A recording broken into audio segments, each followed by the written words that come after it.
Verstappen derrière, attention. Ah oui! Antonelli qui a tège, qui a détruit Max. Oui! Yes! Bim! Antonelli le GOAT. Oh le DNF! Le DNF pour Max Verstappen. C'est terminé. Oh, Antonelli il est détruit aussi. Oh. Oui! Kimi! Allez dans le chat! Kimi! Ah putain!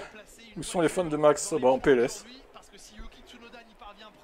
Et un sub de Romain qui fait de ça! Bravo Romain! Merci pour le sub. Merci Kimi! Merci Kimi! La fête à Kimi dans les chats! Alors, c'est vrai qu'il a fait un peu de la merde quand même, on va pas se mentir, même si c'est Max, on va reconnaître qu'il a fait un peu de la merde. Toto Wolff il fait la gueule, hein. Toto Wolff il va peut-être virer Antonelli plutôt que de virer Russell finalement, pour prendre Max. Oh là là, mais n'importe quoi! Oh, Antonelli le fou. Là, c'est grosse sanction quand même. Hein. Ah ouais, non, là, c'est vraiment... là, c'est pas possible par contre. J'aime pas Max, mais il mérite pas forcément ça non plus, quoi. J'avoue... I'm out, like crazy fucking idiots. Déclare Max Verstappen. Je demande pénalité pour le fuck, du coup. Kimi la fusée, on board.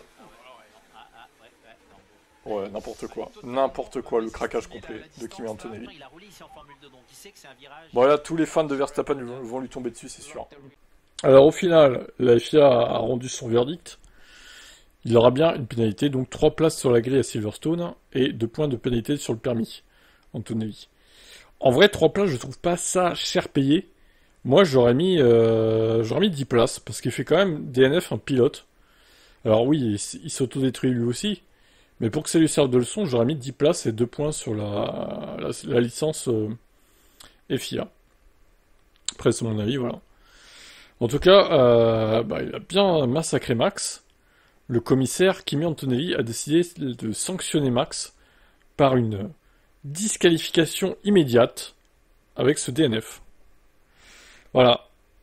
Les commissaires, ils font pas leur boulot, alors Kimi Antonelli a décidé de prendre la place des commissaires sur ce coup-là. Non, en vrai, bon, il a pas fait exprès, mais c'est une grosse erreur. N'empêche qu'il a failli toucher Hamilton. Hein. C'est pas passé loin, à 1 mètre ou 2, c'est Hamilton qui prenait, hein, c'est pas Verstappen. Hein. Bref, ça aurait fait tâche. Mais bon. Voilà, que ça lui serve de leçon à Kimi Antonelli. Ça sera peut-être pas son dernier crash, remarque. Peter Windsor qui nous donne son avis sur l'accident en Autriche de Max. Il assiste à une décompression au Grand Prix d'Autriche après le crash malencontreux entre Antonelli et Verstappen. Sur YouTube, Peter Windsor pensait que Verstappen n'aurait peut-être pas terminé devant les Ferrari. Alors moi, je pense, il y en a certains, ils disent en commentaire, il aurait fait un podium devant Princesse Leclerc, certains détestent hein, Leclerc dans les commentaires ici, donc voilà. Non, je pense pas qu'il aurait fait un podium, pour être honnête. Il serait peut-être battu contre Hamilton, à la limite Verstappen, mais je suis même pas sûr qu'il aurait fini devant lui. Quand Max est hors de la course, ça n'arrive pas très souvent, quand Max est hors de la course, on a juste l'impression que tout le ballon se dégonfle chez Red Bull. C'est pas nécessairement si vous êtes fan du Max ou quoi, que ce soit de ce genre, je parle juste avec Verstappen, quelque chose va toujours se passer. Nous rencontrons ces athlètes à différents moments, dans différents sports, à différentes époques, et Max est l'un de ces gars. Tant qu'il est dans la course, quelque chose est certain de se passer autour de lui. Là, il s'est passé quelque chose, effectivement, de plutôt négatif pour lui, n'est-ce pas? Le commissaire de piste Antonelli a décidé de ban d'une course Max Verstappen. Ah c'est sûr qu'il faut pas compter sur Tsunoda pour faire des performances chez Red Bull. Hein. Quand tu vois ce qu'il a fait, il s'est sorti avec Colapinto notamment, avec Stroll aussi, il s'est pris le bec, il a tapé l'aileron, il a foutu des débris partout. C'était n'importe quoi, hein, Yuki, sur cette course. Hein. Vraiment, il est sous pression, ça se voit. Hein. Qui profite de ses dernières courses, Yuki. À mon avis, ça sent le sapin pour lui. Kravitz met en garde Red Bull sur un avenir sombre alors que la voiture inconduisible finira derrière sans Verstappen. Oui, mais je pense qu'ils sont au courant de ça. Que se passe-t-il quand Max Verstappen est sorti de la course pour Antonelli au départ? Eh bien, ils n'ont personne. Bah, surtout que Tsunoda faisait de la merde, il crachait tout le monde. Je suppose qu'elle est identique à l'autre Red Bull, mais personne ne peut la conduire. C'est pas la faute de Yuki Tsunoda, ni celle de Lawson ou de Perez, ou de Ricciardo. Alors, Ricciardo, on l'a pas vu dans la Red Bull. Personnellement, j'aurais aimé voir ce que Ricciardo aurait pu faire dans cette voiture. Par curiosité, j'aurais aimé voir. On n'a jamais vu. Bon, bah tant pis, hein. Pourtant, soi-disant, il avait fait un tour en simulateur, même pas que simulateur, hein. Il avait fait des essais à Silverstone avec des bons chronos et tout. Ils lui ont jamais donné sa chance à Ricciardo. Je trouve ça dommage. C'était la faute de personne, c'est de la voiture. C'est cette voiture qui est configurée et construite, et tant qu'elle n'est pas conduisible, ou que par une personne. Maintenant, ça la va, je suppose. Si cette personne est Verstappen, qui est tellement bon, il va essayer d'obtenir un 5e championnat d'affilée. Oui, bah non, du coup, il n'y arrivera pas, vu ce qui s'est passé en Autriche. Mais si Verstappen ne conduit pas votre voiture parce qu'il sort au début de la course, ce dont beaucoup ont parlé, après, alors qu'est-ce qui vous reste? Vous restez avec une voiture inconduisible dans laquelle personne ne peut marquer de points. C'est pas faux. On peut lui donner que raison, là, clairement. C'est ça aussi de travailler que sur une voiture, ajuster la voiture à un seul pilote, pour qu'elle soit à sa convenance. Peuvent-ils juste prendre une Toro Rosso, une V-Carb et la reprendre et la rebadger? Eh bien non. Vous devez construire votre propre voiture, mais Red Bull pourrait prendre quelques leçons de V-Carb et construire une voiture sur mesure. Ont-ils les ressources pour faire cela? Probablement pas.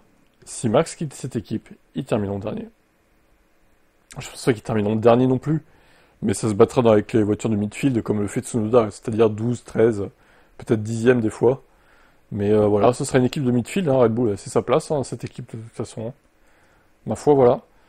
À noter la belle perte de Lawson, hein, quand même, qui a battu et largement son équipier, et puis Tsunoda qui s'est fait écraser aussi hein, par Lawson. Ça prouve donc que la V-Carb, elle est peut-être intrinsèquement moins performante que la voiture de Verstappen, mais elle a l'air plus polyvalente et plus saine à conduire que la Red Bull. C'est pour ça qu'il y arrive mieux Lawson dans cette voiture. Piastri qui évoque son copain Norris. Ça a failli cracher là quand même. Hein. Remarque, ça aurait été drôle. Pourquoi t'as freiné en fait Oscar? Alors, j'aurais pas réclamé un double DNF. Je pense pas que les deux auraient abandonné si ça avait touché là. Je pense qu'il y aurait eu un aileron pété à la limite pour les deux. Mais quoique peut-être même pas pour Norris en vrai. Il serait peut-être reparti Norris. Hein. Il aurait peut-être crevé, remarque. Mais bon, on ne saura jamais. L'approche est légèrement différente, a expliqué l'Australien. La première chose à faire est de ne pas se battre plus dur avec son coéquipier qu'avec les autres. Je suis un peu dur avec tout le monde. Bah, en vrai, tu dois te battre durement avec ton adversaire, quel qu'il soit, même si c'est ton équipier, on s'en fout. McLaren va largement gagner le constructeur. Qu'est-ce qu'on s'en branle qui s'accroche au pire. Hein. Là, c'est encore un doublé, je veux dire, ils écrasent la concurrence. Il n'y a pas d'autre terme. Hein. Je pense d'ailleurs, ils vont marquer plus de points que Red Bull en 2023 parce que les deux voitures font des doublés en fait. Contrairement à 2023, où il n'y avait que Verstappen, du moins vers la fin, au milieu fin, qui gagnait des courses, et Perez était largué, quoi. Enfin, largué, entre guillemets, il faisait 4/5e, quoi. Mais il faisait pas des doublés, au final. Ils en faisaient juste au début. Aujourd'hui, la bataille était rude, magnifique, nous avons peut-être un peu dépassé nos limites à certains moments, mais c'était un beau défi, une belle course. Quel que soit le résultat, tout s'est déroulé comme prévu. Ok, bon, bah, on passe à la suite, alors. Hein. Moi, je continue de dire, contrairement à vos commentaires, que... il s'est un peu fait voler quand même. Et à mon avis, c'était pas sa décision de rester en piste pendant 4 tours. McLaren aurait dû dire ok, il y a un plat, tu t'arrêtes un tour après Norris, point barre en fait. Mais McLaren, ils ont pas fait ça pour les séparer sur le circuit. Parce qu'ils en avaient marre justement de ça là. Ils ont eu peur de ça, de ce fameux accrochage qui a failli arriver. Donc ils se sont dit on va séparer les deux. Et comme par hasard, au deuxième arrêt, il s'est arrêté un tour plus tard que Norris. Comment vous expliquez ça? Si on suit la logique, vous me dites, ils ont fait exprès pour rallonger le relais. Mais dans ce cas-là, ils auraient dû faire pareil au deuxième arrêt alors. Ils auraient dû s'arrêter 3-4 tours plus tard. Ça aurait été logique. Alors comment vous expliquez qu'il s'est arrêté qu'un tour plus tard du coup? Bah ouais les gars, ça prouve bien encore une fois que c'était fait exprès pour les séparer sur la piste. Ça j'en démordrai pas. Hein. Vous êtes d'accord ou pas? Pour moi c'est ça qui s'est passé. Et la communication radio le prouve d'ailleurs. Quand ils ont dit Oscar t'as peut-être un peu dépassé les limites là à ce moment-là avec Lando. Donc voilà, à ne pas refaire s'il te plaît. Voilà. Bah, ne pas refaire, évidemment, s'ils étaient séparés sur la piste, il l'a pas refait, quoi. Facile comme ça. Mais j'espère que ça sera pas ça toutes les courses, quand même, les gars. Hein. McLaren, hein. Attention, hein. Ça va partir en scandale, sinon. Hein.